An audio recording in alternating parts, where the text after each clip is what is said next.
Hello, everybody. Welcome back to a very exciting episode of Fanzone Debate. We're here at the final act. This is the final match that I have to record this season. I haven't recorded a match in like a month. Missed the last Fandom match. And Bucky's like, Papa, I thought this was over, but it's not. We're here for the Fanzone Debate title match at the final act. We got Cody Newberry going up against Kirk Kowalkowski. This is the third time they're facing off, and the third time in a title match nonetheless as well. So the first time, Kirk won. He was the champion, and he retained his belt. But then Cody came back the second time, beat Kirk, won his belt, and has defended all year since against the likes of Cameron Holtzman and Nazario Montenegro. And now Kirk is back with the automatic reshot. Shot? I'm losing my mind. What's the word I'm looking for? I don't know. Kirk's back. He gets it right away, and he's going against Cody, and I'm excited because this is what we wanted to see at the final act. So, Brian, welcome, my friend. Thank you for being here. How are you doing? I'm doing good. I wouldn't say we wanted to see this. I'd say we expected to see this. You know, these are two of the best for a reason. There's a reason they always in title matches together. I'm anticipating this match as well as dreading it because they are both, good debaters. They're very smart debaters. They can get very excited. They can also get very angry and indignant when you disagree with them. So we'll see who yells at who most this time. All right, and Mark, you are here as well. How are you doing, my friend? Doing good. I think it is the second time I've had to judge a Kirk Cody fight, and last one was okay, and I think both got angry at me at some point, and I have to deal with that. Yeah, it'll be interesting. Will me and Brian agree with each other? Will Brian and Mark agree with each other? Will I be the lone one out? Will me and Mark agree, and Brian will be on the outside? Mark's gonna keep a streak going, I think. Yeah, I'm gonna pick the loser. All right. Well, we're gonna get into this. We're gonna start by talking to the challenger, Mr. Kowalkowski. Kirk, we haven't seen you in a hot second, but you're back. Just because you haven't played doesn't mean you haven't been around here. You've been judging. You've been helping write questions, and now you're here to take on Cody once again. The last time you beat Cody, he lost months worth of sleep. I'm pretty sure his children didn't see him for weeks. But then he gained revenge, beat you. And now, did you lose sleep? Did you lose months of rest? And how do you feel going into this one against Cody today? No, I mean, last match, Cody definitely deserved to win. He earned that victory. I think I was just at the point where, again, not taking anything away from him, but I was just kind of burnt out. And I just wasn't able to get myself back up to where I needed to be to compete with Cody. And that definitely showed in the match. So it's been nice to get a break. And when you told me my match was coming back up, I started getting nervous. I'm like, am I going to get back in that headspace?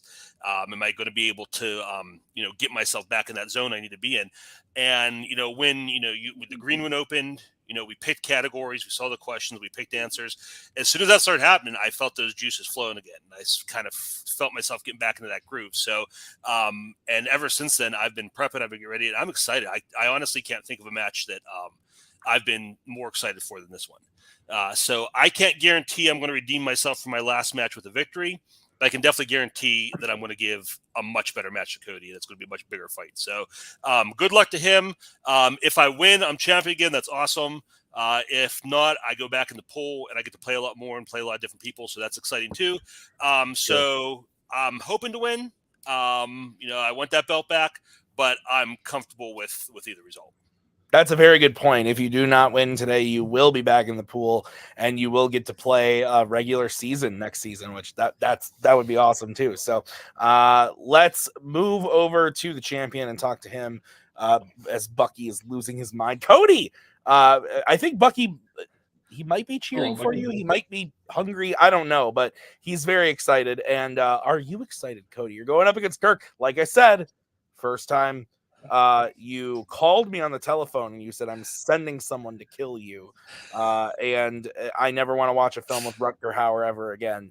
And then afterwards, then you end up and beat Kirk the second time. And so You've now held on to this belt. You beat Cameron. You beat Nazario, which I think those are some decent people to beat. I think Nazario especially was a really good match. That was a really fun match, and I think you showed your dominance there. How are you feeling going into the round number 3 with Kirk? Yeah, so I just wanted to make note to everybody that I care about this way more than Kirk because I lost sleep. He did not. But overall, no. I the last 3 title matches, I wouldn't say that I won walking away, but like I won 4-1. I think on all 3. I haven't had to like face really resistance. Even with Kirk, me and Kirk talk outside of this game, and we both talked about like how that wasn't his best game. Like he was leaving body shots that I never thought would be open. And I was just able to take advantage the entire time. I expect a way different fight today. Me and Kirk are both kind of in the same headspace though. Win, lose, like if we win, awesome, we get to continue. Lose, I get to play regular season, which I haven't played since I got to play Kirk, and then I basically got really bright back into playing Kirk. I got like 1 match and then Kirk. So playing a regular season would be fun. But that makes no difference. Since the green room was set up, I have prepped. I am ready to roll. I've done everything I can to see what Kirk throws at me, but this should be a good fight. This should live up to expectations, I should say. I hope so. So guys, thanks for being here. Let's get into it. This is how it's going to work. So we are going to kick it off. Because this is a title match, there are 5 prep questions. 3 categories were drafted by the champion, 2 by the challenger. Cody elected to pick 2 categories in fandom, 1 in melee. Kirk, 1 of each. And so we are going to debate those questions tonight. And here's how it's going to go. They're each going to get 1 minute to open their arguments, followed by a 5-minute freeform, followed by a 1-minute closing. At the end of those debates, Mark, Brian, and I will write on our handy dandy boards who we think won the point. 2 out of 3 votes wins you a point, and first person to 4 points wins you the match. You can tell I haven't done that in a while.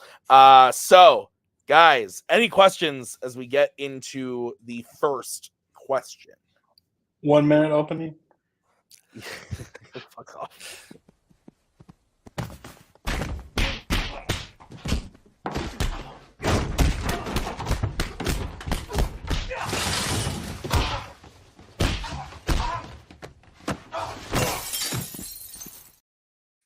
All right, we are going to kick this off with the first category, which was drafted by Cody in the category of Disney. The question is, if you could live in the shoes of any 1988 to 2002 Disney animated character, who would it be? Cody, you're kicking this off because you drafted it. You have 1 minute to open your argument. When you start talking, I will come in to give you a 10-second warning when the time comes. So when I got this question, I thought the question was pretty rough because I was like, I don't want to live in any of these characters' shoes because normally bad things happen to them. Then I found one that was a slam dunk for me. I want to be the genie from Aladdin.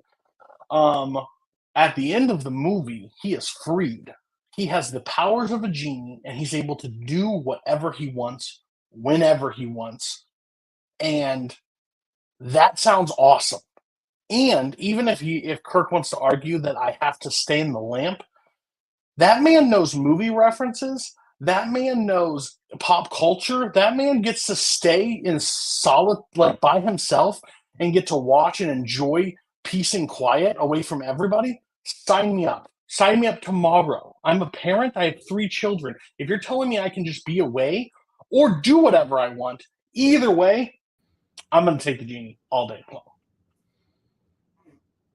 Okay, ending about 6 seconds early. I call that the Andrew Barr method. We are going to bring in Kirk. Kirk, you have 1 minute to open your argument when you start talking.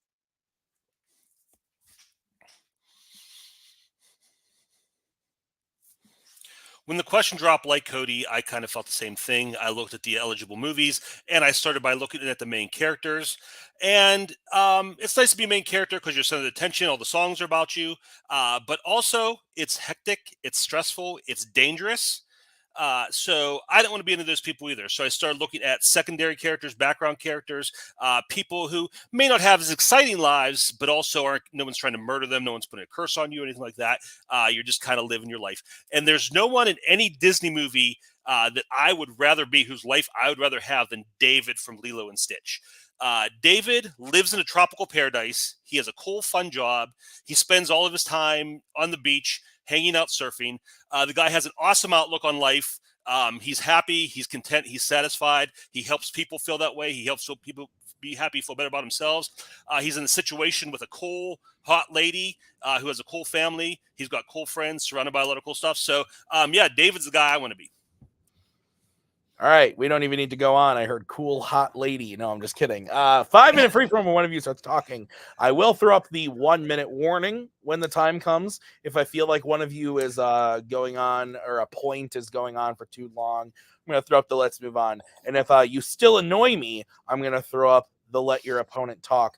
Don't do that because it would be very upsetting to me. So again, 5-minute free from when one of you starts talking. Cody, I was not expecting this argument. You have the phenomenal cosmic powers, and you choose the itty-bitty living space? That's why you took Genie? You could have picked any character and just, I'm going to go live in my basement and be okay. You chose the Genie, and you're going to limit him to that. No. Okay, you heard one side of the argument, not the other. That's okay. I'll clear you up. I'm going to choose the other side. That I am completely free and able to do whatever I want and go wherever I want and fly wherever I want and make anything appear however I want. That's the way to world. You just took David and were you ever happy and you were excited about life and then you became a parent? You just took a parent with a blue alien that's going to destroy your house. You're now in charge of half the bills. You just became a surfer that has now got parenting responsibilities. You chose to be a parent. That's what he's going to do. He has to take care of Lilo. He's going to have to take care of Stitch. That sounds like it sucks. I wouldn't want that life. No, I think he loves that. I mean, you see those scenes in the movie where he's helping Nani and he's helping the family. He loves that. I think he's the type of guy who's going to be great at that. I think he'd be better at it than me. You are choosing the Genie. Okay, you want his powers? Okay, great. You have his powers. That's going to be really cool. You can do whatever you want to do for 100 years.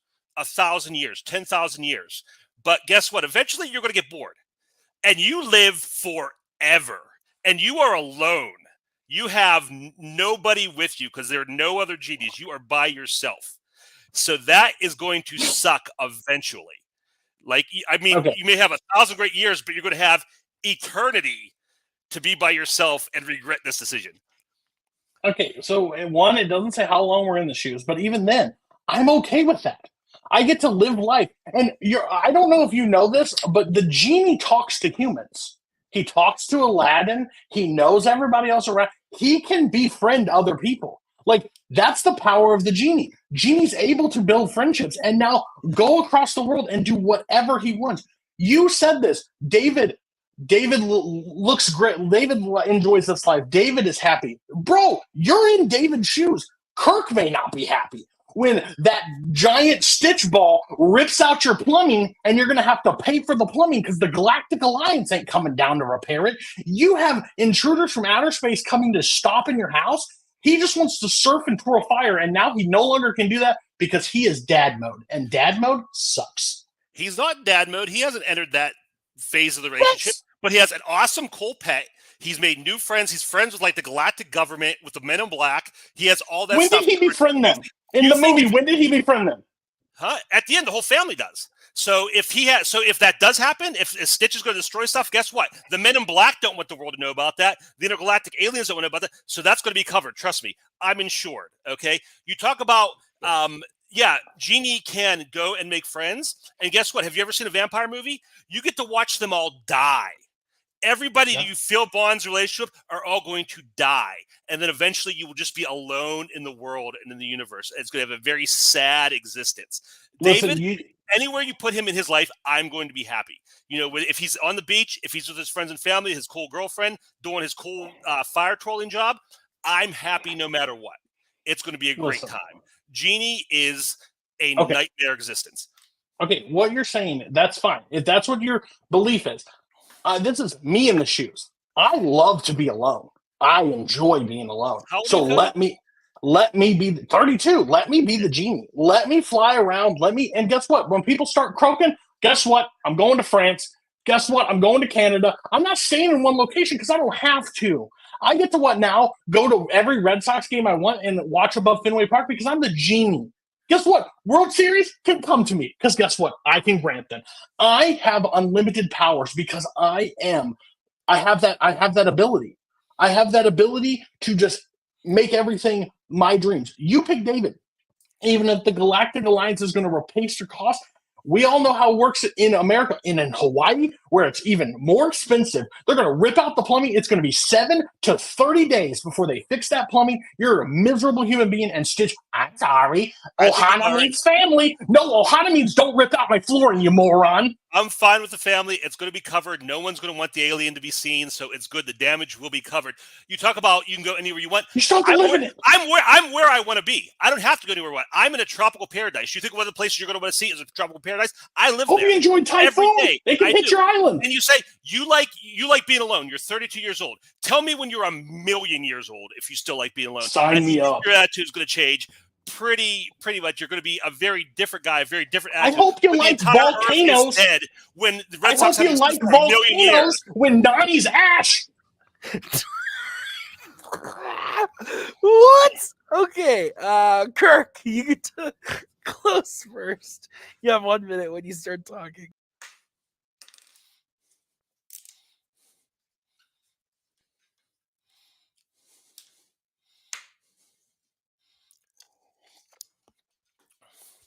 There are 3 stages of existence in the genie's life: imprisonment, enslavement, and lonely, aimless wandering until the heat death of the universe. Those are the 3 options you have with the genie. You drop me in any point in David's life, I'm going to be happy. I'm going to be satisfied in my life where I'm at, on the beach with my new friends, my awesome new pet, my new alien friends, my new government friends. Cody wants to talk about volcanoes. I'm under the protection of the intergalactic government. If natural disaster comes, guess who's getting pulled out of there and going to be saved first? Me, because of my connections to Stitch and the aliens. So David's life is great. Genie will be great for a little bit of time in the grand scheme of things. We're talking eternity. It's an unnatural existence. David is a human being who has people who love him, who loves people, and who's going to have a great natural life. Genie, I don't want that existence. I don't want to be around forever. That's a nightmare to me. Time. Okay, we're going to move over to Cody. Cody, you have 1 minute when you start talking. Well, his belief is the only aliens out there are the ones that are going to help him. What about the people that want to come take out Stitch? Now he puts his family in danger. David is the free-loving surfer guy when he's not tied down to a family. Now he's tied down to a family. Now, guess what? Someone's going to have to get a 9 to 5, David. That fire twirling's not what's paying the bills anymore. We got Stitch tearing shit up. We got Lilo eating all the peanut butter. You got to get out there. And you're living on an island with water all around you, with wait until Stitch falls in the water and dies. Now you got to deal with the kid forever, volcanoes. I can move around, go wherever I want. Hell, I can sit there for a whole year and just watch whatever movies I want. I have all the freedom in the world. You're saying a sad existence. That's fine. I don't know how long this lives, but if I'm living in the shoes for a time, I want freedom to be able to do whatever I want and be able to create whatever I want. And with the genie, I have that unlimited power. If my friends are in danger, I can pull them out of danger. Anything like that, I have the ability because I'm the genie. I don't want to be a dad again. cut that out for your kids. I don't want to be a dad. I hope his kids are sitting around watching this. I'll send it to my wife right now. I love my kids. Oh my god. You like volcanoes?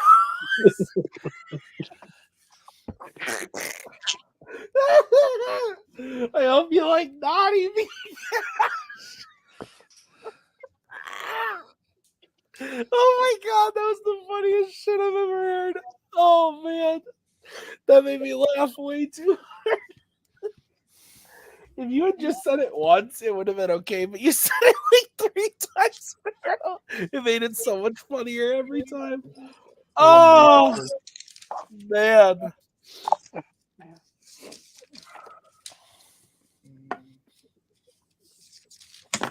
Okay. Whew, what a start. Yeah, this is gonna be fun. All right. Well, for us, for them, I don't know. You guys ready? You good? All right. Yeah, great start. Very explosive, very fun. Interesting picks. I agree that we like. So Kirk got to pick first on this one. He sent in his pick, and I was like, interesting. We'll see how this goes. And Cody sent in his pick, and I was like, interesting. We'll see how it goes. And I actually applaud Cody because my immediate gut, like, he sent his answer in, and I was like, well, you're in a lamp. And then Cody addressed it right away. And I thought that as someone who enjoys spending time alone and hanging out and watching movies, like, I appreciated the spin that he took on it because I didn't know how he was going to spin that, and he was prepared for it. It wasn't like something that was like glaringly that he didn't think about. I thought that Kirk did a really great job from the outset explaining why David's life is just pretty great, and being in a tropical paradise, and having the fun job and the girl and the family and everything's great. I went with Kirk. And at the end of the day, I thought that both presented me very good explanations as to them why they would want to live in the shoes of the character they picked. And I think that the knocks that Kirk had against Jeannie were really, really strong. Specifically like the stuff about like eternity and like it's gonna be fun for a minute, like, but it's gonna get bad. And I thought that Cody's knocks against David of like Stitch is gonna break shit, like that didn't really work for me. Like he's gonna tear up the house, like that didn't quite work for me there. So I thought the offense, the defense for both players was very good. The offense for Kirk I thought was a little bit stronger. So that's how I went. Brian, where are you going? There are players in this league that would have taken this question and done some stupid semantic literal thing like whose actual shoes would they want to wear. So thank you both for not doing that. First off. Oh my God. We've had too much of that this season. Just saying. On this first question, I'm going to go ahead and make Mark decide. I voted Cody. It was super close though. Honestly, until I had to wait to hear the closing arguments, and even then, I wasn't sure who I'm voting for. I think when it comes down to it, I think Cody just did a better job as defending his because Kirk had some good attacks, but like you said, Cody was ready for him. Even the eternity thing, he talks about like, when people are gone, then I'm still free. I can go out France, Canada, wherever he can meet new people. He can do whatever he wants. And so I just thought he was pretty good at defending. Okay. Mark, you're deciding this one. Where are you going and why? Oh, boy. Winner. I just don't know how to feel about it. I picked Cody. I think Kirk made the exact argument that you would make to at least against the genie, because the living forever thing is probably going to get old eventually. Although I think Cody, did a good job of painting a picture of David's life is completely different after the movie, and it probably kind of sucks, and it's just going to get worse over time. And then in his closing, he also kind of made a decent argument that Kirk couldn't fight him on, of you being able to basically make the world how you want it if you're the genie, since you have these powers. Like I think that was at least the clincher for me at the end. All right. So Cody wins the first point. We are going to move on to the next question in the category of directors. The question is, who is the weakest character in a Kurosawa film? So we are going to kick this one off with Kirk. Kirk, you have 1 minute to open when you start talking.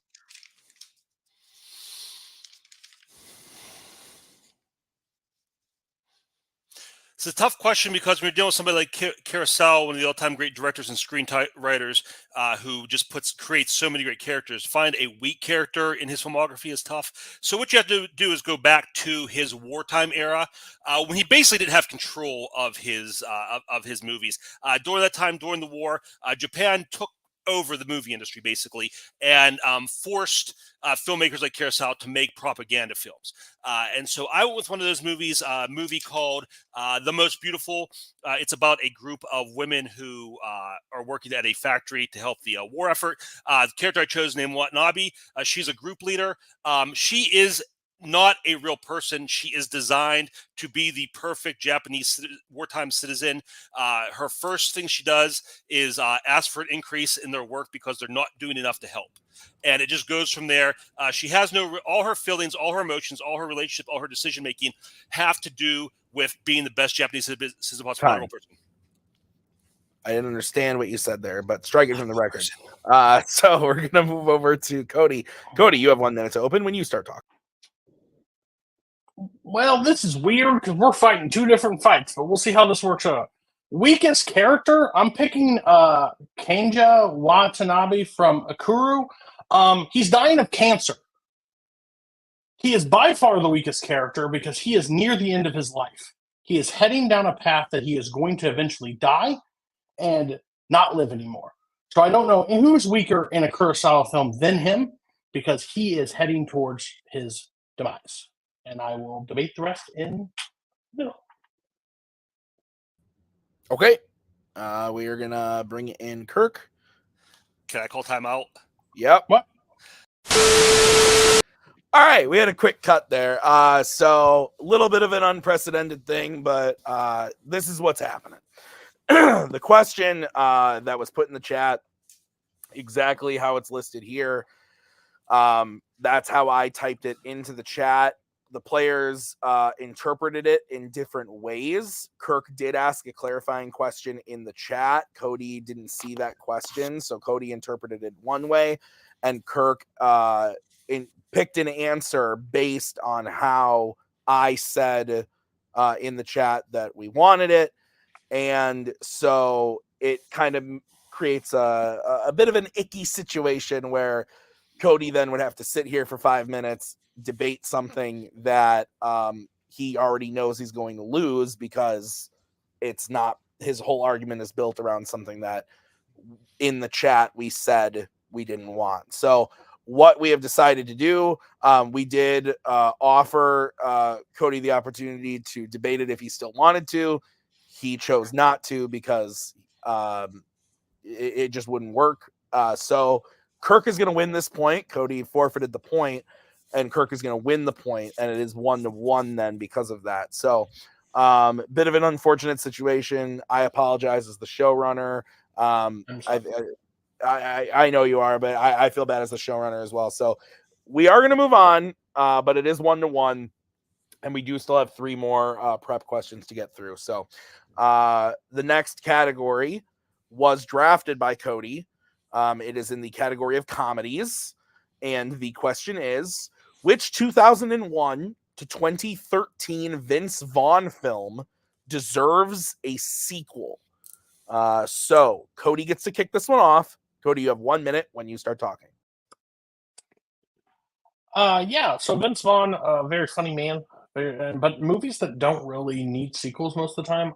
The one that I'm pitching is Wedding Crashers. The way I'm going to pitch it is it's years after the film. Vince Vaughn has a family.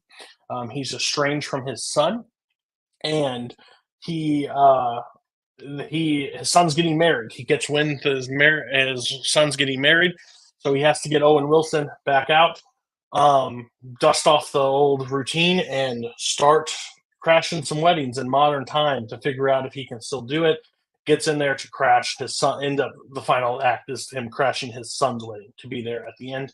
I think it's actually like a brilliant setup. I think the comedy would work. They are a little older now, so the tricks that they work just to score chicks in the past won't be that. It's just trying to get past security, figure out a way that's actually going to foolproof and work.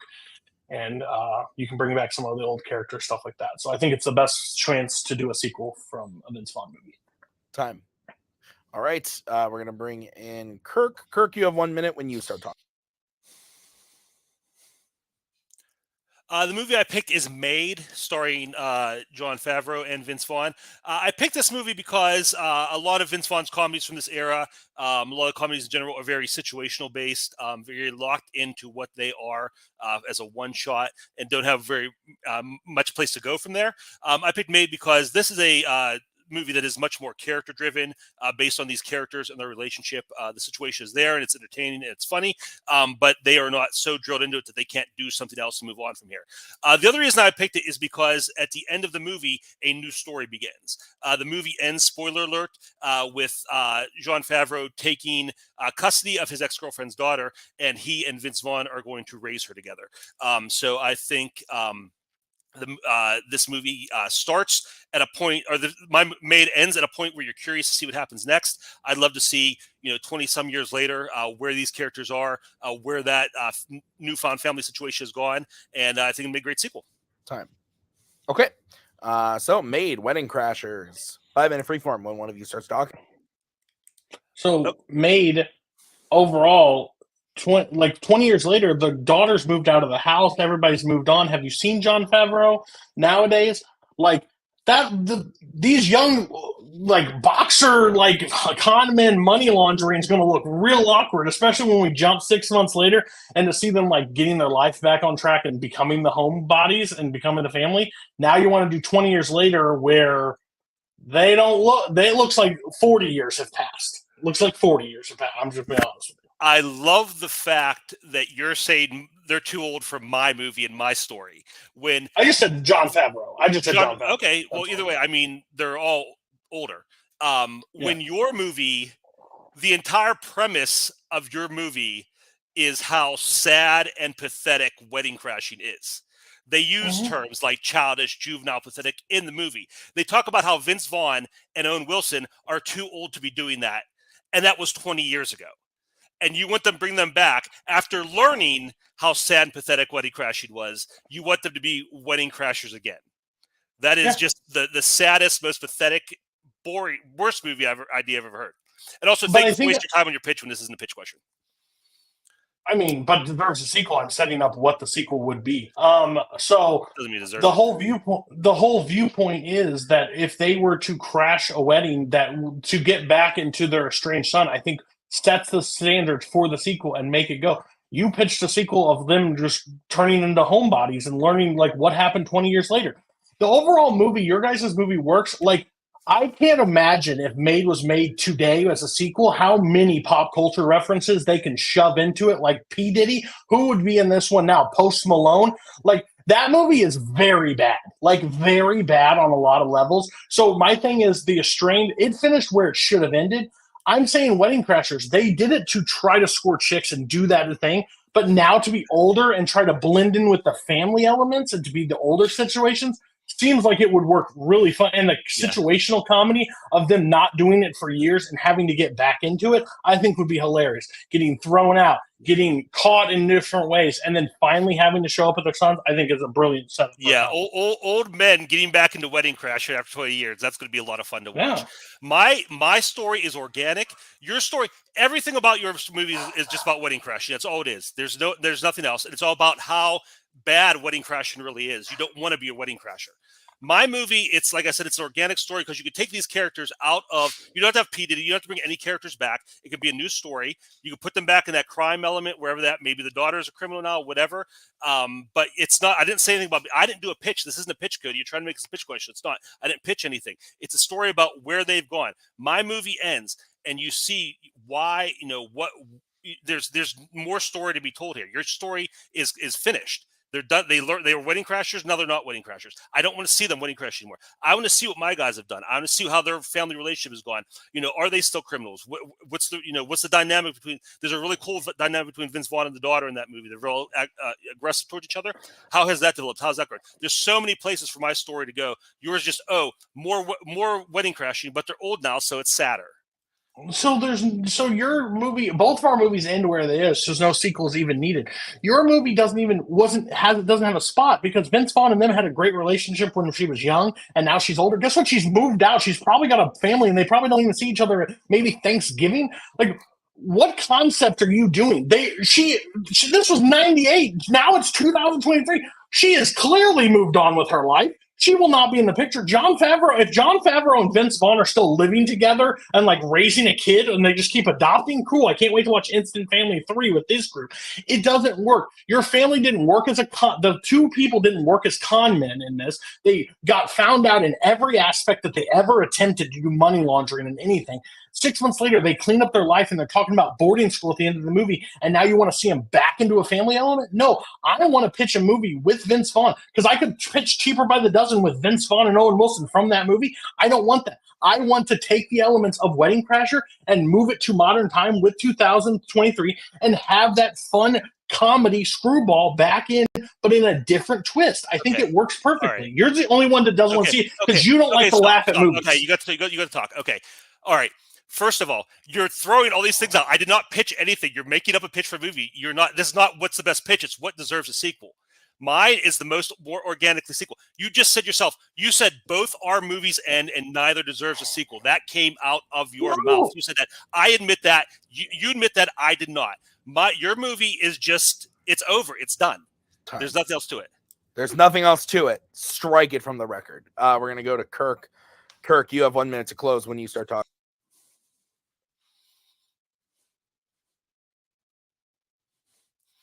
Wedding Crashers is a closed circuit. As the movie goes on, everything that's funny about them, everything that's entertaining, they learn not to be. Now Cody wants to drag them back in and make old men wedding crashers, all that sad, pathetic stuff, all the disgusting stuff that Will Ferrell was in the third act of that movie, they're going to be now, I guess.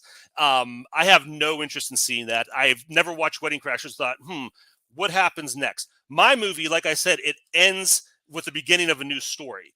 There is a lot of organic there. Cody, when it's closing, Cody's going to try and pitch all this stuff for my movie about what's going on.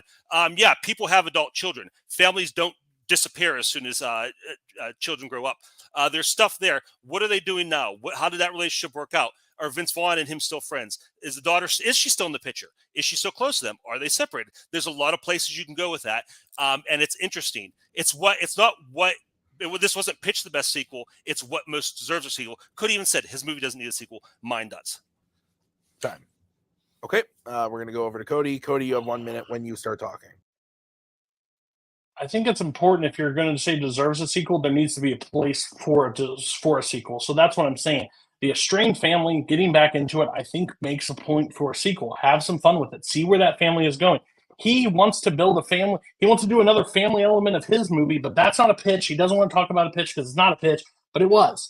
He wanted a family. He wanted to see where that family was. So do I. I want it to be where it is. And I think if they're going to go back into crashing weddings, it'd be really weird if we did Wedding Crashers 2 and there was no crashing of weddings. But this element to get back to where his son, I think it works. If you don't take it as because there's not the word pitch in the question, that didn't discredit.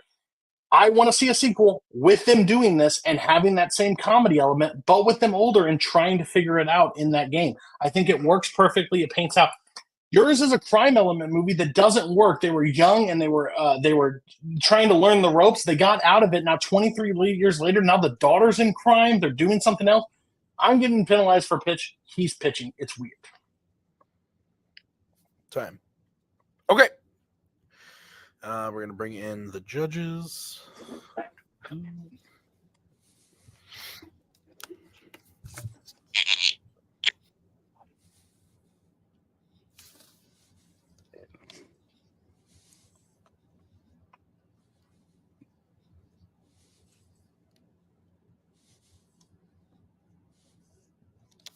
All right. You guys ready? Okay. All right. Now the question is, do I start with Brian or Mark on this one? I think I should start with Brian or my OCD brain will lose its mind. So I think we're going to start with Brian on this one. All right. I went with Kirk. It's pretty. First of all, I feel like there's no problem with giving a little mini pitch to your sequel in a sequel question like this because you kind of want to show what it could be. So I had no problem with that, but I just think Kirk did a better job explaining how his is it's a little more open to so many more possibilities. Wedding Crashers 2, you're kind of tied down to a certain kind of, like you said, situational comedy, a certain theme to it. So I think there's a little bit more possibilities. Mark. This was kind of tough. I gotta be honest. I don't know if I would see either these sequels. They were probably Mark Wahlberg probably didn't need either of them, but I had to give the point. I'll go Cody on this one. I just think he set up a movie that I would want to see slightly more, I guess. So yeah. I'm just sad this didn't go to 2015, so we couldn't get the Unfinished Business sequel that I've been waiting for. Delivery Man, even more kids. I've actually never seen that movie. Fun fact. I agree with Brian where the pitch thing from Kirk didn't really do anything for me. Like, give me an idea of your movie. Like, what deserves a sequel? Why does it deserve a sequel? Tell me about it. And I don't think that that should be a hindrance on any of the arguments. That being said, despite Kirk saying he's not pitching a movie, I felt like he did pitch a little bit. I got a taste of what his sequel would look like and why his movie suits itself for a sequel. And same with Cody. I think that Cody also painted a really good picture of like this. And I have seen both these movies, but it's been a really long time since I've seen either of them. So Kirk's whole thing of like the daughter and everything, like, I don't remember any of that. I've seen Wedding Crashers. I don't remember how it ends, but I did go with Cody because I thought that Cody painted a better picture for me of why his film could be brought into the modern era in a sequel and still work. Whereas I actually thought that Cody's hit about, even though it was like very jokey, the instant family thing actually kind of worked for me of like, even though it's not at all what Kirk's movie would probably be, it made a point to me that there are movies like that. There wasn't much going for Kirk's beyond the daughter situation thing. It was a weird fight, but I did give it to Cody. So that means Cody's up 2-1, and we are going to move on to the next category, which was drafted by Kirk in the category of Star Trek. And the question is, which OG crew Star Trek action scene has the most / best stakes? So we are going to start this one off with Kirk. Kirk, you have 1 minute to open your argument when you start talking.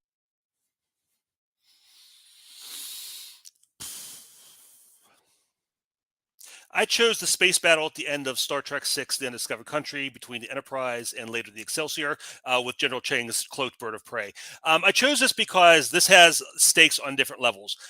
They are trying to get to the peace conference with the Klingons to stop the assassination of the Chancellor. Whether or not that happens has a lot of consequences. First of all, the continued existence of the Klingon race. Their planet is about to die. They need help from the Federation to survive. So you have that galactic, cosmic threat that you need in the Star Wars movie, story-wise, or Star Trek movie. 2, you have Kirk and the crew's legacy. This is their last voyage. They're stepping down after this. How are they going to be remembered? Are they going to be remembered as heroes, or will they be remembered as traitors and murderers? And will Kirk be remembered for his bigotry against the Klingons? So there's personal stakes with these characters. Then we have, are we going to make peace with the Klingons? The Klingons are the historic enemies, and can we make peace with those and fulfill that thematic element of Star Trek? So you have galactic stakes, you have personal stakes for the characters, and you have thematic Star Trek stakes. Star Trek stakes. Strike it from the record. We're going to bring in Cody. Cody, you have 1 minute when you start talking. Yeah, I picked the crew stopping Khan at the end of Wrath of Khan. Basically, this has the massive stakes because if Khan survives, Khan is going to possess the Genesis device, where basically can destroy planets and create new planets on top of their remains. It is said throughout the movie that if the whole plan of Genesis is to point it towards lifeless planets or lifeless moons, and they ask the question, what if it's pointed in the wrong, like where the thing is, it's going to be gone. Instead of like biblical times, it's not 7 days, it's 7 minutes. That he'll be able to wipe out everybody. So if Kirk and them are not able to start Khan, it doesn't matter about the Klingons, the Romulans, the Borg, it doesn't matter who they are. Everyone will be eliminated from it because he would be in possession of the most powerful weapon in the galaxy, and they're able to stop him. So biggest stakes by far. Okay. So Undiscovered Country, Wrath of Khan, 5-minute freeform when one of you starts talking. Cody, can I start by asking you a question? Nope, I don't answer questions. I answer the question on the screen. What's All up? right. Well, here's what I'll tell you. I'll answer the question I'm going to ask. What happens if Khan has a Genesis device? We don't know. It's not established. How can it be No, the it best? is. No, it's not. How can it be It's the best established. stakes? All we know is he has Genesis. Never says what he's going to do with it. Most likely what he's going to do is go back to the barren planet he was on that has no life on it, that's safe to set off Genesis, and set it off there. It's also established within the movie that Genesis is dangerous in anybody's hands. The scientists don't want Starfleet to have it. So it really doesn't matter that Khan has it. It's dangerous for anybody, and that's verified in the third movie. You see, it's just dangerous for anybody. So how can they be the best stakes when you don't even really know what the stakes are? The stakes aren't established. We just know bad guy has thing, and that's it. They're established in the movie because they pointed out pretty clear what will happen. Is If anybody does it, is Khan going to do that? Is Khan going to point to a lifeless planet? Or like yes, probably. Planet? Yeah, no. most likely. So Khan is a madman that wants power for everything. So he can be able to eliminate any of his targets whenever he wants at any point. So if somebody fights or stands against him, he would do that. That's an easy question. Your question doesn't even make sense. We're talking about the legacy of Kirk and stuff. Please, like no one cares about that. That's not a stake. That's not even you don't like big. Star Trek. That's just can I talk? That's a PR move for the thing. But your situation is if the Klingons don't reach peace, guess what? They're kaput over anyways. Or if they don't want to meet peace, they're already trying to make side deals throughout that entire movie to try with the Romulans, everybody like, hey, I need somebody because they're running out of resources. They need somebody to come out. So if they don't meet peace, they will come right back into the Federation and get peace at the end because they need it to end. If it starts a war between the Federation and them, it is over in days. It's not months, years, it's over. It is specifically said in the movie that Chang's faction, the faction he is running, they would rather die fighting than make peace. So there's no second chance. It's stupid, but that's what's going to happen. That's the stakes of the movie. Okay. But if the Klingons disappear, what changes? What changes? Nothing. Okay. They're just an entire civilization of people dies. Okay. And that goes to my other stakes. Yeah. Okay. That's the thing. You sound like Kirk at the beginning in his racism. The Klingons are the one race that it's okay to be prejudiced against. The whole thing about Star Trek is, and I know you don't like Star Trek, so you don't care, but this doesn't apply to you. But the whole thing about Star Trek is making peace, building bridges, new life, new civilizations. The Klingons are the last other. They're the last race that we can be prejudiced against, and that's what the stake here is. Ending that at the end of the story, at the end of the that's what it does. Star Trek teaches morals. You're absolutely right. I'm glad you understand Star Trek so well. But that's just one of the things. If Khan beats the Enterprise, he has a battle damaged science ship with an inexperienced crew. How far do you think that guy's getting? And if you're talking about who has weapons, if Chang wins the battle, he has a bird of prey that can fire when cloaked that nobody knows about. Okay. So our belief out there is if Khan gets a nuclear warhead, he's got a bad ship, no one will be damaged. Kirk's just believing the good old Khan that fought and tried to kill Kirk this entire movie and kill other crew members. That's the wrong Khan. He just needs this one weapon. He's going to go back to his planet. He's going to make life. And then he's going to say, hey, I'm not using the Genesis planet. I promise I'm not. Please. And congratulations. The Federation versus Klingon? Well, guess what? There's another Star Trek episode. If it ain't the Romulans, then it's the Klingons. If it ain't the Klingons, it's another race. It's the Borg. It's every other character. They have to have somebody to fight with. And guess what? If the Klingons do not reach peace, well, that's really stupid on their part because guess what? Their planet is dying. They're trying to cut. Yes, it is. Because they're trying to cut deals. Because if they don't, this is why your stakes don't make sense. If they don't meet stakes, if they don't make the stakes at the end of the movie, guess what happens? They'll die out. They have to make space. Is the stakes. You are right. And if the Klingons disappear, guess what? The Romulans are there. They don't care. They hate them the entire series. Now they care? Please get off. Cody, We I don't love get Worf in Next Generation. What does it matter? Get out of here. I love how you say that this is just another Star Trek episode because it's Yes. Klingons. Your stakes are stop bad guy from getting thing. That's every Star Trek episode. They can eliminate planets. Are you kidding me? The only thing that even mentioned that he might do is when he has Chekhov under mental control. Chekhov says he tells the doctor that he's going to take the Genesis device to study on City Alpha 5, Khan's planet. That is the only thing that's even said out loud that Khan is considering. That planet is lifeless. Okay. Kirk. What? You're talking about planets civilization getting wiped out. He's probably going to put it on if he gets far enough. What? You're talking about the Klingons being eliminated. I'm talking about he's going to study what he can do with Genesis, and you're trusting the bad guy to not eliminate every planet that stands against him. That makes no sense. You're worried about one planet and one race. I'm worried about the entire galaxy that he can wipe out whenever he wants. Hey, Cody, you're going to close first on this Star Trek question. You got 1 minute to close your argument when you start talking. So Kirk even said it's planned in the movie that he is going to go take this warhead that can literally destroy planets, not just Klingons, planets, back to study it. Any bad guy ever just going back with a nuclear warhead, I'm not going to just trust him to lay waste. Wait until somebody gets mad, he can eliminate life. Genesis shouldn't be in the hands of anybody, but the worst person it should be in the hands of is Khan. Your guys' peace treaty is important in the terms of Star Trek because they want to end the racism between Klingon and the Federation. I get all that. That makes perfect sense to me. But the problem is, they're all of you on their last leg. They have to make the peace deal even if they don't like the Federation. So they're going to make the peace deal. If your movie ended without the peace deal, guess what happens? 5 years later, maybe even a year later, they're going to come back to the table and negotiate because they're running out of resources and time. He doesn't try to just cut deals with the Federation. He tries to cut deals with every person, the Romulans, everyone, to try to get this people out. So I'd rather cut another deal than have Khan have a nuke. Time. Okay. We're going to move over to Kirk. Kirk, you have 1 minute to close when you start talking. Cody's entire argument is based on assumption of what Khan's going to do with the warhead, assumption of what the Klingons are going to do. He has no basis for any of that. I am talking about what's established in the movie. How can stakes be the best if they're not established? We don't know what Khan's going to do. We know he has a dilapidated ship and an inexperienced crew. Don't know if he's going to get that far. Khan has a super weapon. My guy has a super weapon. Bird of prey that can fire when cloaked. He didn't say anything about the legacy aspect of my stakes because I think he just said I don't care because he doesn't like Star Trek.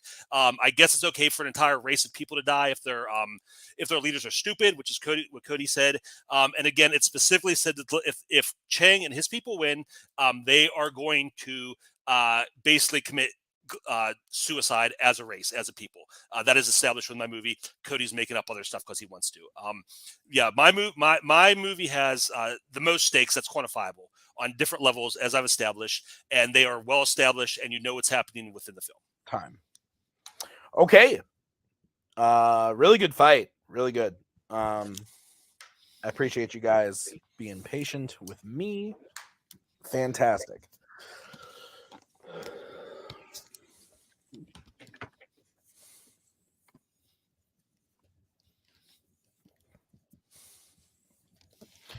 All right. Judges ready? Okay. I went with Kirk, and I felt like it was appropriate to say Captain Kirk. I think that these are the appropriate picks. I mean, if you wanted to be like a petty asshole, you could say the God one, but no. I think these make sense. These picks are good. And I think that Kirk's points about the legacy do add up.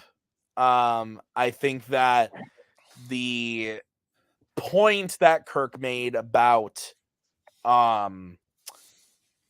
Chang saying like we would rather die. Then I think that's huge. I think that's a big point. I haven't seen these movies in a while. Rip my fandom career, but so a lot of this was, and I was never a Star Trek person either. Cody knows this, but the Star Trek Wrath of Khan taking the Genesis. I thought that Kirk did a really good job of kind of taking down like Genesis. Like the stakes aren't as laid out in the movie as Kirk's are in Undiscovered Country. So I went with Kirk. Brian, your thoughts? I agree. Both great picks. I also voted for Kirk this round. I think that the Khan with the Genesis it's some great big stakes, but I think in the spirit of the question, I think Kirk did it really. He really had me mostly from the opening. And he broke down, there's many levels of stakes, from being the political stakes, the cosmic stakes, to even the legacy stakes with them on the last voyage, decide if they're heroes or traitors, things like that. And I think just when he broke down all those different levels and how each of these stakes are all involved in his, that tipped it in his favor for me. Mark might be channeling his inner Cody Newberry, because he was giving me and Brian some shade. Mark, am I interpreting your shade correctly? It wasn't that. I was sitting here thinking, wait a second, because we kind of skipped a question. I should have opened up with that one. I guess we ended up going in the correct order anyway. but no, I picked Kirk. Like it was good, sweet. I gotta be honest. I felt like for a little bit we were going in a weird direction, because we were kind of arguing of like, what is Khan gonna do with the super weapons? Like, I don't like anybody who has a planet destroyer weapon. Like, that's bad. I don't know why we're arguing. Ultimately, like it was kind of a. I feel like at the end of the day, there's more like character, personal stakes like involved with Kirk's fight, and I didn't really feel like Cody had a ton of answers for that, so I had to go with Kirk. Okay, so it is 2-2. Yes, 2-2. I had to think about that. So we are going to move on to the next question, which is the final prep question. It was drafted by Cody in the category of DreamWorks. I'm really excited about this question. I think this is a fun one. So the question is, what is the most miscast voice role in a DreamWorks animated film? Excuse me. Cody, you get to kick this off. You have 1 minute. Start. Yeah, voice cast in DreamWorks. Listen, there's a lot of weird choices, but a lot of the weird choices kind of work out. I'll tell you one that really is miscast and doesn't work at all. His name is James Corden as Biggie in Trolls. Big, blue, fun character, British for some god reason, because they do not establish any of those countries in any of this. And James Corden's a terrible voice actor, just overall, just miscast altogether. They could have made a fun, like, deep voice character or even a high pitched character. They picked this middle ground James Corden to play with all these other like good talented voice actors, I would say, in Trolls. Trolls isn't a great movie, but when he shows up, it like deters the movie into like this weird lane. I understand everybody needs a paycheck, but goddamn, like James Corden, like should not have accepted this role. One, they shouldn't even thought about him for the role. He doesn't play any of the characters, any of the beats right. He's supposed to be happy. He sounds confused. He's supposed to be sad. He seems happy. It's just, he's terrible miscasting. James Corden. Okay. So we'll move over to Kirk. Kirk, you have 1 minute when you start talking.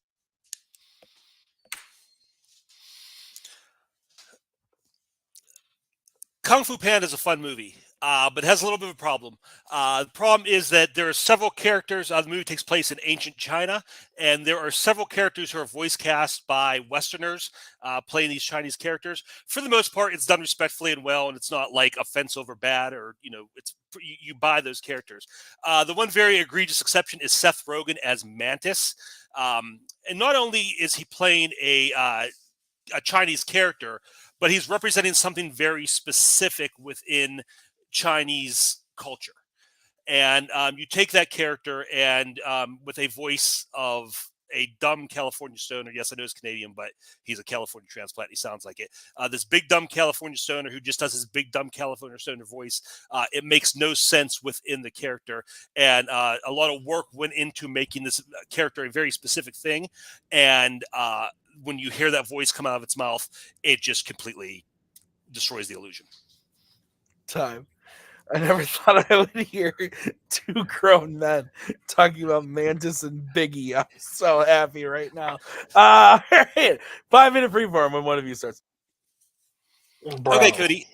They don't establish Britain in Trolls. Do they establish the country that speaks auto-tune?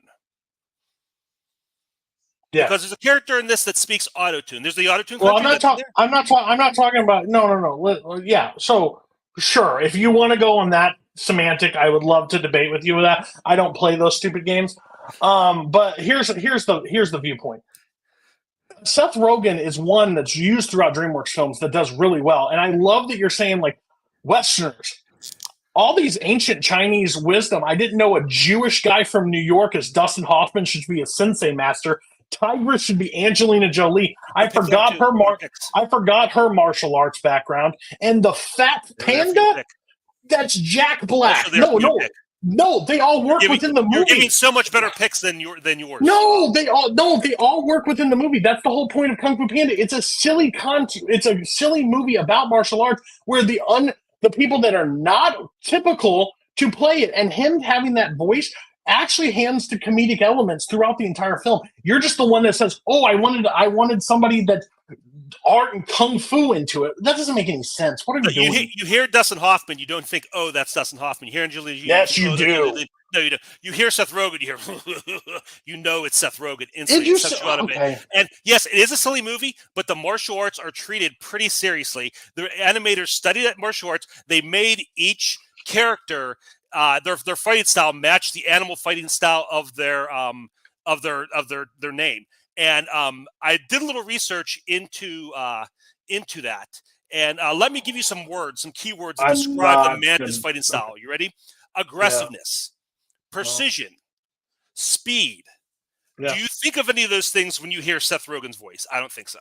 But you see all of it on screen. You see him play it out, so that works. So that's the thing. But with him able to be aggression and that stuff and have that voice kind of works in that character's favor with other slapstick characters alongside with him. He's not a slapstick. I understand that. Yes, he is. The acupuncture, all the stuff that he ends up doing with Poe, and to make him like that, it works with Seth Rogen's voice. It works that he is one of those outliers. It's one of those, this guy, small in stature, able to use it and has that kind of deep, raspy voice. He should have also been played by Biggie, the different character than James Corden. James Corden just is this character that doesn't know what he's supposed to be in a movie that is pretty clear. You just have to be cotton candy. You have to be overly obnoxious, sweet, and he doesn't do any of that. He seems like he's half asleep behind the wheel of what he's doing. If you don't notice, these trolls are a hodgepodge of different characters. You talk about you shouldn't have a British accent, so it makes no sense. There's a character in this movie that speaks autotune and farts glitter. I mean, there's really no rules. I don't know why this is such a nothing character. He has like 10 lines, maybe. He has no interaction with anybody else. You're talking about the beats he doesn't hit. What beats? He just has like random one-liners. He's barely in it. He has a funny, high-pitched voice that little kids can laugh at. You don't like James Corden? I get it. I don't like it either. I don't want to see him in things. I don't hear him. But he keeps getting cast in these voice roles. It must be because the kids like it, and it works. Oh, keeps getting voiced in casseroles because it works and it's funny. Talk about Seth Rogen all throughout DreamWorks movies because his voice works and it blends to it. That movie, Kung Fu Panda, you know why people talk highly of Kung Fu Panda and they don't talk highly about Trolls? Because the voice casting doesn't take you completely out of the movie. I don't need a character show up for 10 minutes in a movie or 10 lines. The 10 lines can take you directly out of the movie and be like, what was that choice? Not one time the Mantis shows up on screen, even when he's fighting or if he's conversating with the Furious Five, it makes sense the entire time. He doesn't jar us out of the movie. And I'm sorry, you can't play that grab where you're like, oh, when you hear Seth Rogen, it's Seth Rogen. But when I hear Dustin Hoffman, it's not Seth. Yes, it is. They sound exactly who they are. You just don't want to because it hurts your argument. But Angelina Jolie sounds like Angelina Jolie. The only two really good characters in that Furious Five is what? Jackie Chan and Lucy Liu. And they work. But overall, Seth Rogen plays that part really well. So, Two characters. I said in the Furious Five. I said in the Furious Five. Yeah, he's one of them. So there's only two. He's not one of them. Thank you for saying that. Yeah, Seth Rogen is good in Dream this movie when he plays a blob. When he plays a big dumb blob, that sounds like Seth Rogen.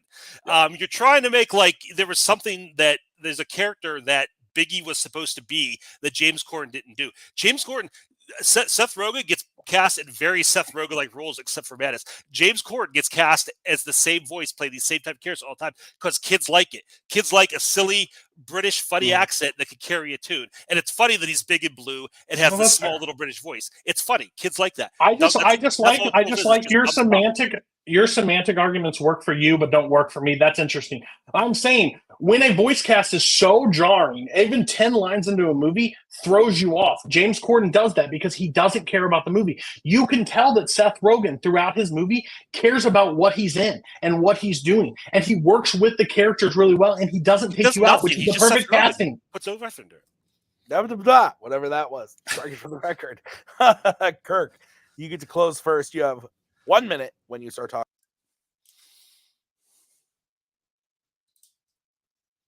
When I say to you, Biggie the Troll, does that put any expectations in your head? No, because it's a blank slate. There's nothing to that character. It could be anything. It could sound like anything.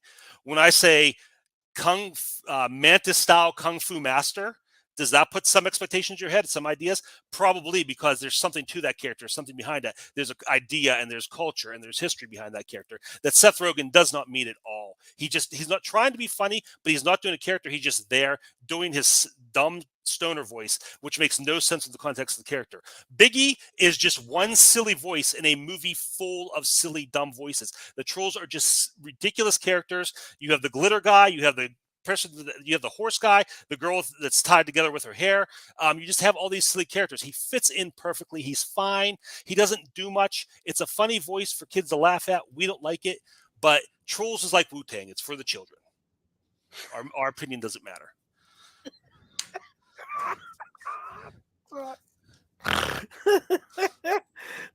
Cody, you have 1 minute to close when you start talking. The great ancient master Mantis, because everybody knows that lore. Listen, you're being ridiculous. There's about a Kung Fu panda that says ka-chow and bounces his belly into people that know Kung Fu. This movie doesn't need to have great martial art background. Seth Rogen's character works into it and works with an entire group of characters and doesn't stand out, which makes his character work. His voice is able to have you laughing and enjoy. Biggie, at the end of the day, regardless if you like Trolls, I understand it's weird and there's silly things that happen. When he doesn't even match the silly of the movie and doesn't match those characters, it's weird. He has the one British accent through the movie. It stands out like a sore thumb, and he sounds like he's half asleep when he's introducing this character that should really be funny when he pops up because he has such few lines, but they like hand him the punchline and it falls flat every time. That's a bad miscasting. Seth Rogen is successful in all DreamWorks films because he is able to show that inflection and be able to draw that character. He does that so well, and that you're just misguided. Remember when the Trolls broke Hollywood by being released on digital during COVID? That was the third one in theaters. Well, I should watch myself. Payson's backstage. I don't want to talk about movies in theaters. Don't want to get a rise on a Payson. Sorry, Payson. My bad. On a completely separate note, Payson writes a review for Trolls 3, right? And is like, saw this in a theater by myself. Motherfucker, me too. And it was just as weird. It was bizarre, man. Very trippy. Okay.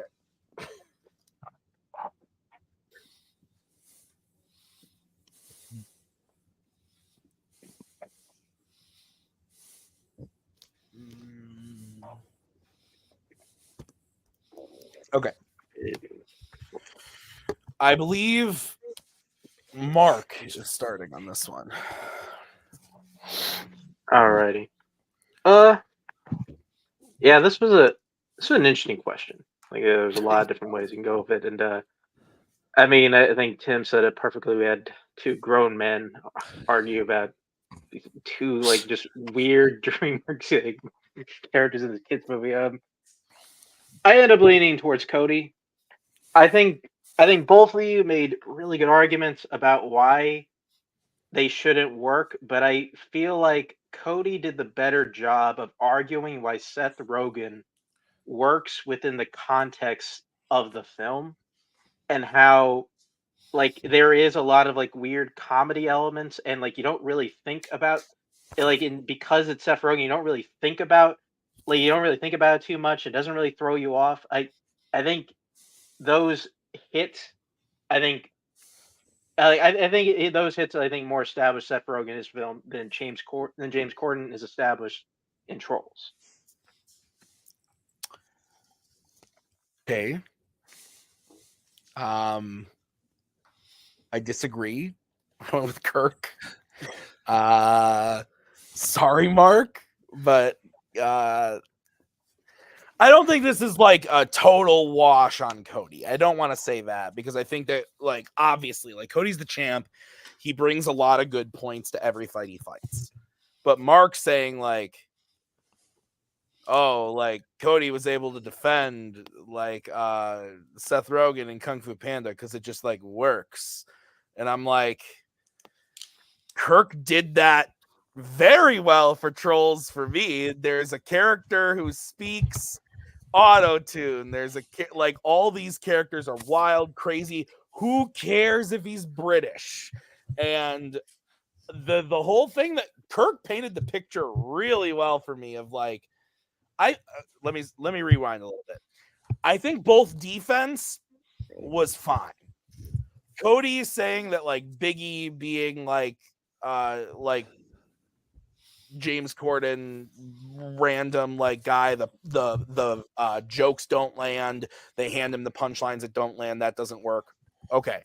Kirk, Mantis is this master, like, sure, okay. Like, whatever.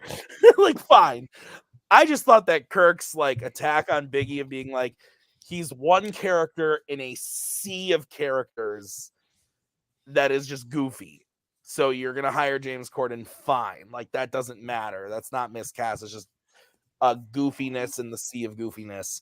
And I feel like the attack on Mantis just wasn't the same there for me personally. Like, I just disagree like with Mark on that one. So I went with Kirk. And that means Brian is deciding this one. Yeah, Mark's right. It's Cody. I feel like I wasn't that impressed with either argument's offense as to why theirs was the most miscast. I mean, there were decent arguments, but nothing that really swayed me. But I just thought that Cody did a better job of really kind of attacking the pick of Seth Rogen as Mantis. Not only just in the very beginning of pointing out how, Kirk's attacking that, this Asian ancient, martial arts master is like, well, he had Jack Black and Angelina Jolie and, there's other people that didn't work either. And then also, especially when he got around to talking about how it came down to me for the fact that Cody said how Seth Rogen has been very successful in making these characters, and he made this character just like the other ones. He made it entertaining. He made it fun. So it was the right pick for it. So vote for Cody. All right. That's why we have 3 judges, people, because we see these things differently. So we're going on to the speed round, though. It is 3-2 in favor of the champ. So this is how the speed round is going to work. I took the wheel of fate and randomized 2 categories. What? Why are you looking at me confused?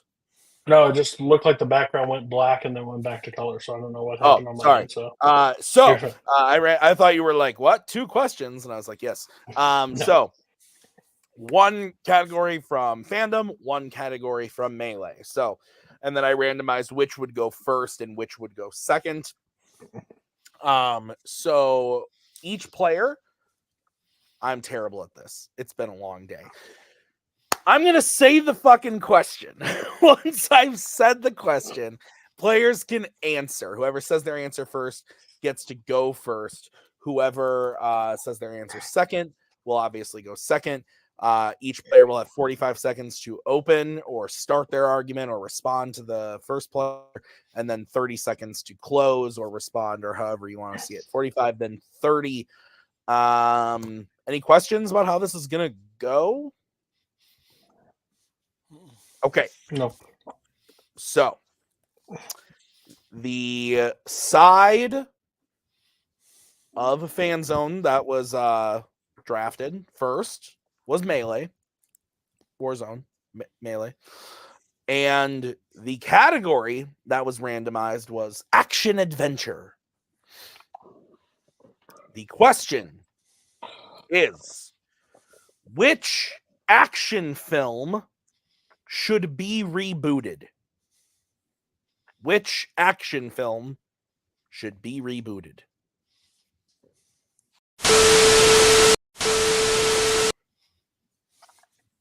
The Running Man. Okay. I'm going to go Lady Snowblood. Sure. All right. So we've got Lady Snowblood. Is that correct? Yes. And The Running Man. Mm-hmm. So Cody, you picked first, so you get to go first. You have 45 seconds. I'm sorry. When you start talking, I will stay on screen to give you a 10-second warning. Oh, 1 second.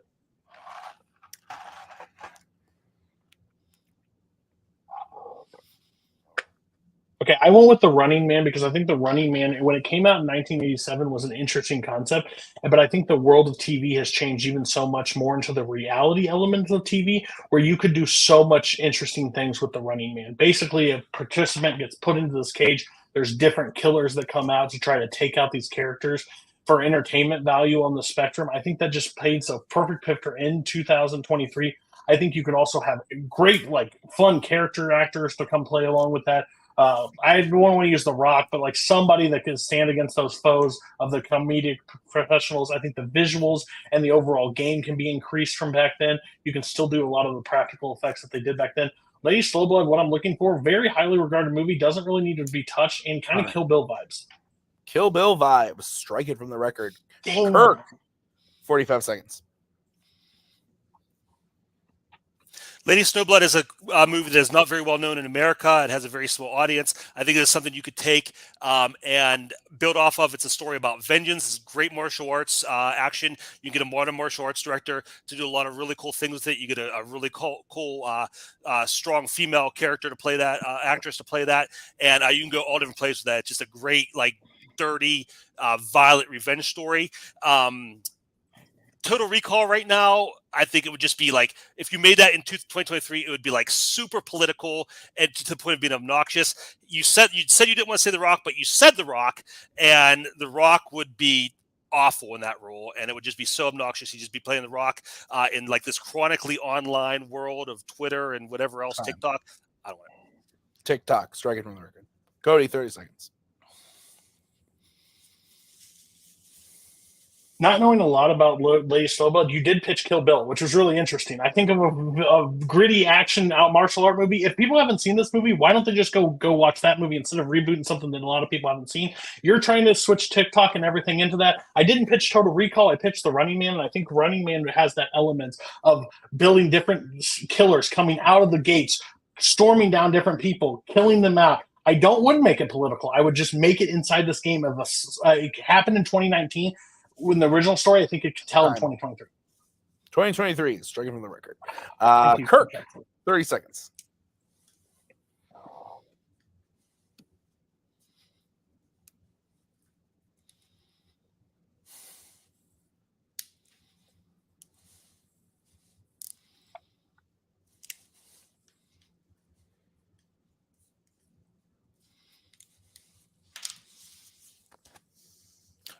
Obviously, I misspoke when I said Total Recall. I meant Running Man. It is an overtly political movie, and you can't make it not political. In the 80s, they pulled it off well, but in 2023, it's going to be a mess. Let me mention some other remakes. RoboCop, Total Recall. Movies have been remade in that same vein, not very good. You say it's like Kill Bill. That's not too bad. That's a great movie. People have seen your movie more. It's more accessible. If they just go see another movie, go see your movie. My movie is underseen and would be a great remake. Time. Okay. I'm going to take you out so I can bring you in, and then I'll bring you back in. There we go. Grab my board.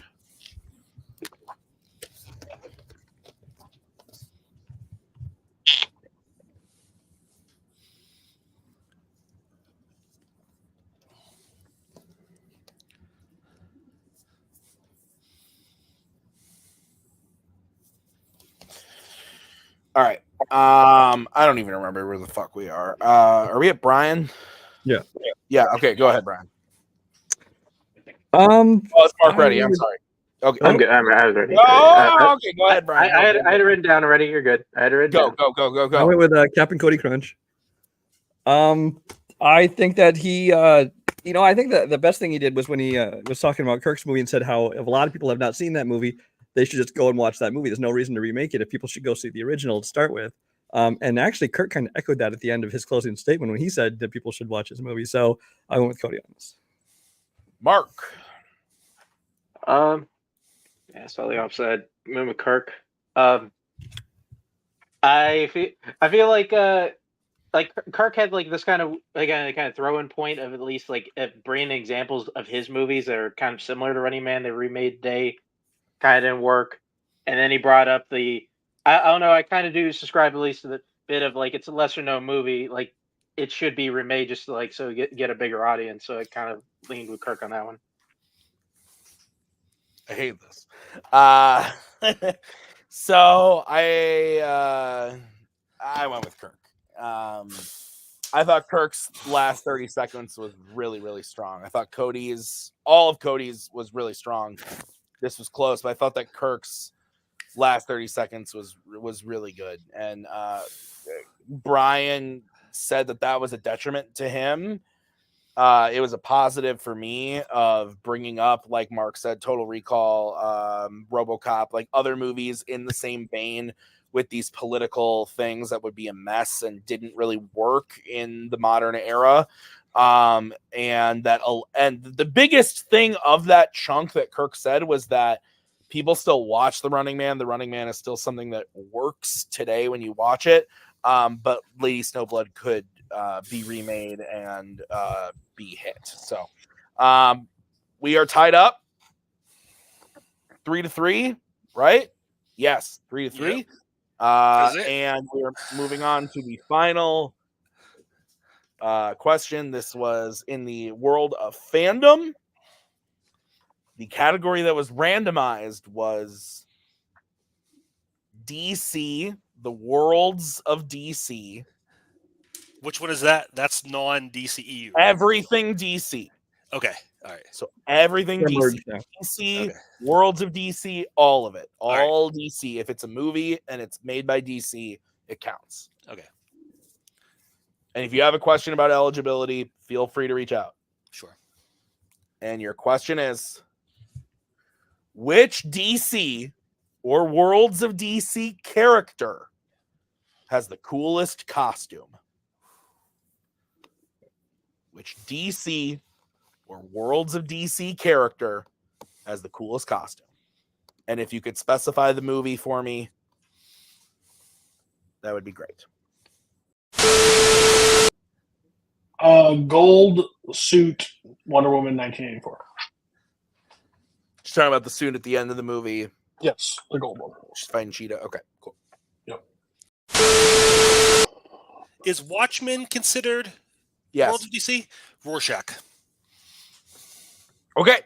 So Wonder Woman in the gold suit at the end, which has an actual name that I'm sure Nick will tell me later, versus Rorschach. I'm going to take out Mark and Brian.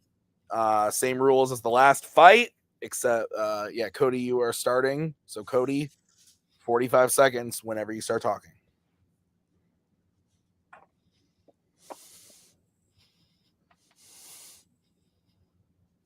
Wonder Woman 1984 got people into that to watch that movie on Christmas from that suit. People thought there was something, and if you didn't know comics, you didn't know something significant about it. That suit just looked awesome. She was able to pull it off. I hope that's just the original Wonder Woman suit going forward. I think it's absolutely thrilling. Has the wings, has everything attached to it, full armor, just her ready for battle with her shield and lasso. I think it's just an absolute perfect Rorschach. Flipping Spider-Man noir, like a top hat, a face that melts down. Like I don't understand what the absolute cool situation. His voice is cool. What he delivers is cool as a character, but that suit doesn't do anything for him to make him that exciting or cool. Menacing, not cool. I almost said you didn't have to have me strike anything. Not cool. Striking for the record. Kirk, 45 seconds.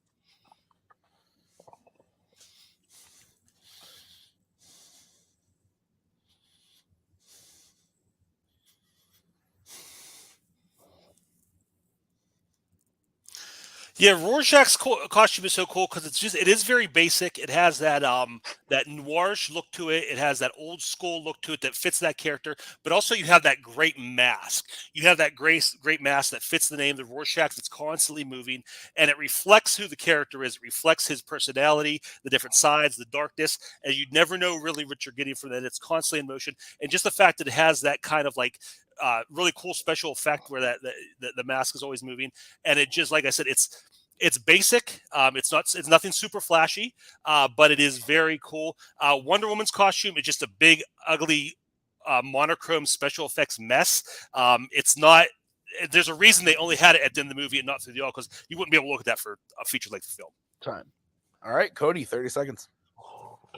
Doesn't Wonder Woman learn how big of a battle leader she is, how fearful she is, and to have that suit and make it as cool as possible, shine bright, ready for battle, ready to go in? I think that's just absolutely one of the coolest suits. Got me into watching that crap of a movie because it was that cool. Rorschach, I'm glad. The spray paint on the face looks really cool, but overall, you can call it cool and old-timey and nice and basic and simple. Those are not definitions of cool. Rorschach is cool as a character because of his voice and what he delivers. That suit does nothing. His voice does it all. Time.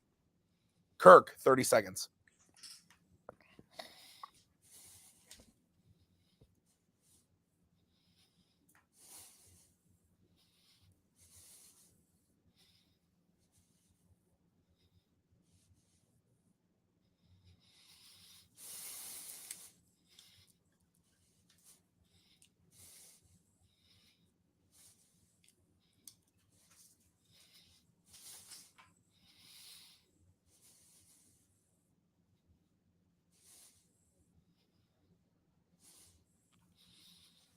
Cody's bringing up character moments about Wonder Woman that have to do with the suit and the story around it. That doesn't have anything to do with the suit itself. The suit itself, like I said, is really basic. It's not using the comics much, not using movies much for a reason. It's not that cool. It's just a big metal suit of armor, basically. Rorschach, you have that very classic, cool noir look, the suit, the hat, which in itself is the definition of cool. And then you throw in that mask that everything moves and fits the character. That is a cool-looking character. You see that, it's iconic. You know who you're getting. Time. I have to pee so bad. Okay. Man.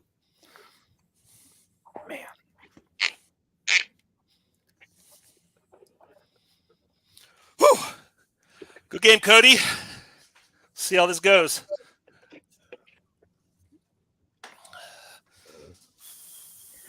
All right. I see Brian's ready. Mark, how are you doing? It's written. Okay. I'm going first, yes? Yeah, hopefully you can make Mark decide. Okay. I thought this was really good. I went with Cody.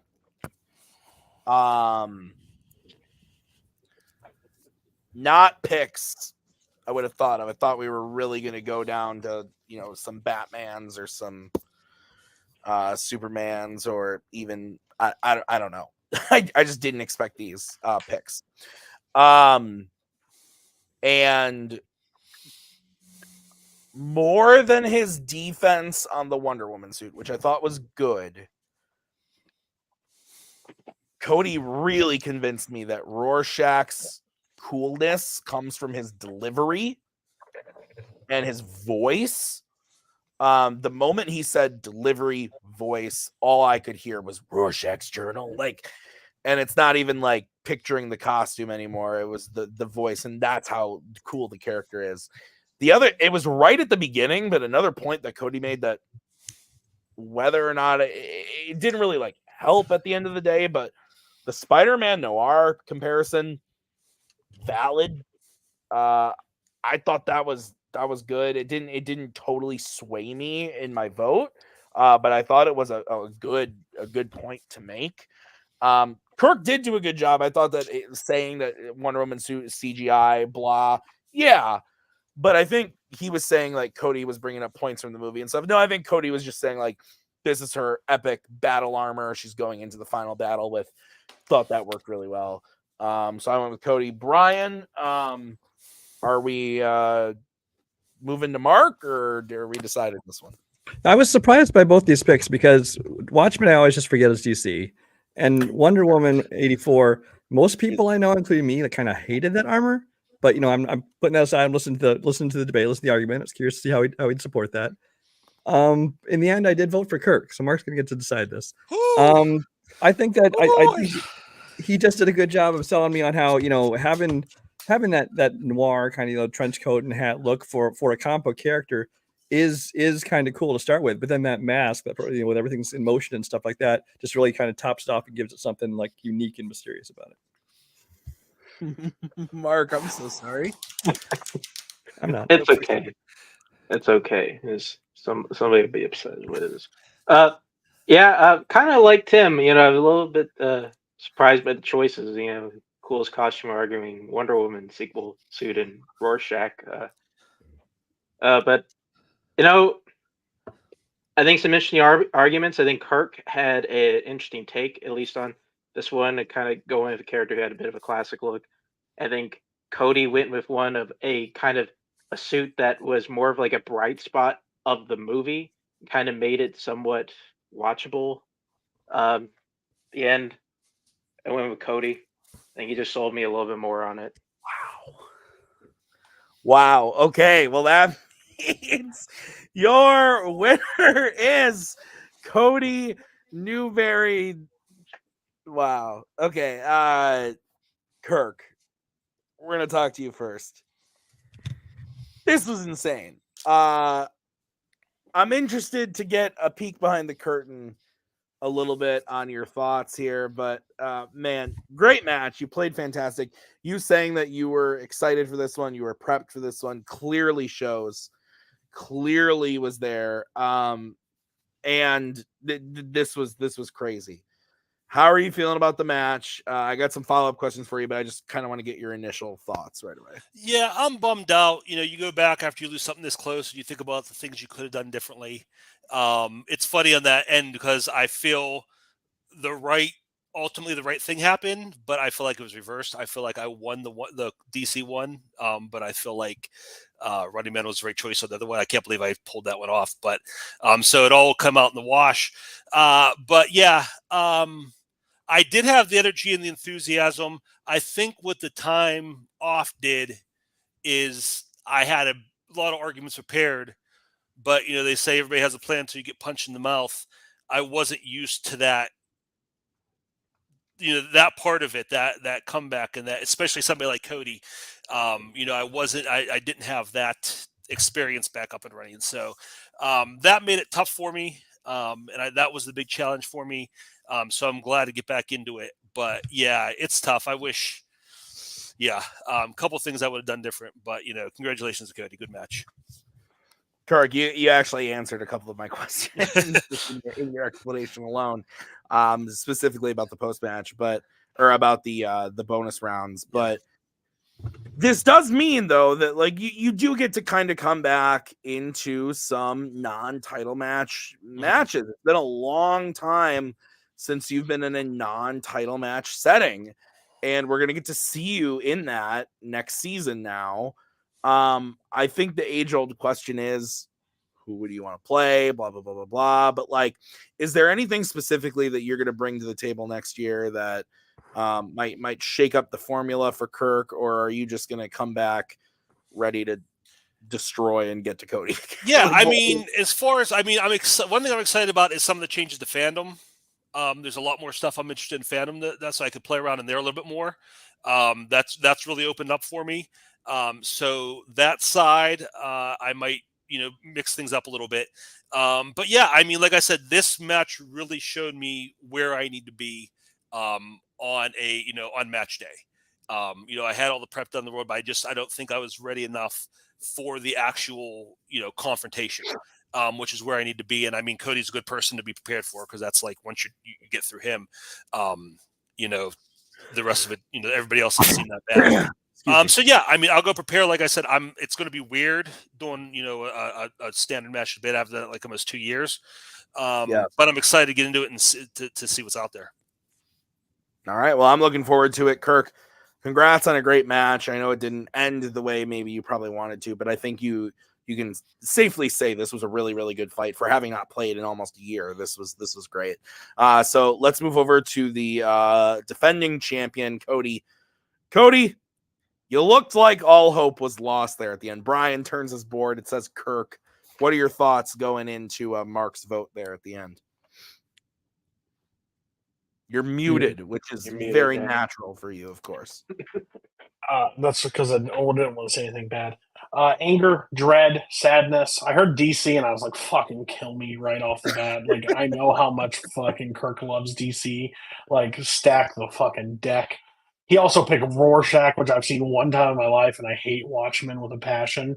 So it was just like, but then I was like, wait, the fucking spray paint, the fucking paint guy? I think I got a shot, maybe. I picked a movie that I absolutely hate, but I couldn't get it out of my head. And I said, fuck it, I always lose on these rounds anyway, so what the hell does it matter what I pick? So I just picked what I could argue. And then Mark hates me in debates. So I thought that was going to happen. Like, I thought he was going to vote against me, which was fine.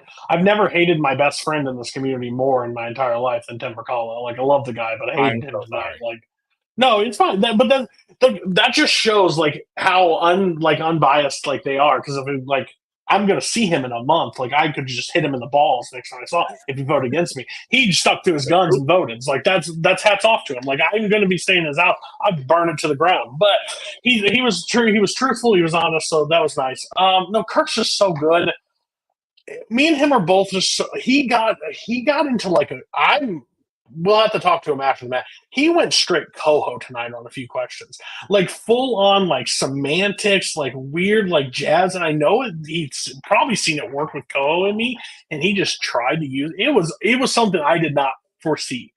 I saw him getting like back against the wall pressure, but I did not see the coho jabs that were about to come flying out of him. So hats off. He kept me on my toes. I swore up and down. I was like, I have Running Man. I think that's a strong one. It's really bad when you go into a debate like this and you're confident on every answer you have. Like, with every answer that you have and you're that confident, it's about to punch you right in the face. Like, I had a guy that had like a nuclear weapon that can just eliminate planets left, right, and center, and he's like a peace treaty. Like, I was like, this is easy. Nope, never as easy as you find. Yeah, but man, what a fight! What a fight! 2 hours of us here, like.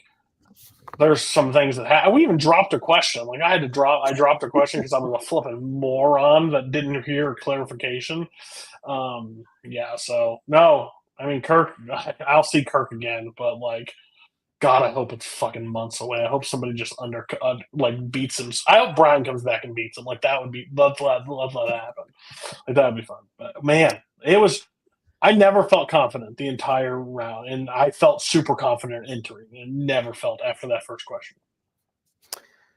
Cody, I mean, you kind of said it that you think you're going to see Kirk again, but someone could show up. It could be a Brian, could be a Bill. Who are your prospects? Who are you thinking you're going to see at this next title match? Because now you've been the champion. You've played in title matches basically all season. You played one match at the beginning of the year against Coho in the contender match, and then you got your shot and won the title, and now you've had it all year. Going into next year, are you going to be a champion for a full year? Who are you thinking you're going up against? Like, what are your thoughts? So my generic answer is I want to play somebody new. I always want to just play somebody I haven't played. I think the game of Fandom, Fanzone is changing very much next season with these new categories and stuff that's could just have to be picked in normal rounds and now we thought the questions were hard. Kirk had a hard decision picking action adventure this time around. God, wait until these new categories come in. You're never going to be able to pick anything that you ever wanted. Like, they're all like all these new things are coming into. There might have sci-fi balancing. That's fair. Yeah, like all these sci-fi things. Like, oh God, you'll never be able to pick anything. But no, like I've heard it from his mouth numerous times that he would like to give it a go again. I would like Brian Michaels in this league. I think Brian would be very good at this. I mean, he sees the worst and he sees the best. So, if anything, he can fine tune his way to help with arguments. I think he'd be really good. Bill would be chaotic as fuck. That'd be fun. But I still think like until the group below the group that has challenged before take it as serious as the group ahead, they'll never reach that peak. Like, as much as I like other debaters and they have good records, unless you reach Jacoby, Amaru, Bill, Nazar, the people that fight really hard and prep really hard and don't come in here and be like, I don't really care if I win or lose, you're never going to reach the top. Like, we're going to give it our go every time we're here. So I'm pissed that Kirk gets to play regular matches, but I'm kind of happy that I get a title. Like, it's a love and hate thing, but yeah. I was a little worried that you were never going to be able to watch a DC or Arnold Schwarzenegger film again. But yeah, no, it worked out for you tonight, Cody. Not watching that blood bullshit movie. I'll promise you that. I'll never watch that. Lady Blood. Fucking no. Fuck you. No. All right. Cody, congrats on the win. We'll see you next season. Let's get some final thoughts from Mark first.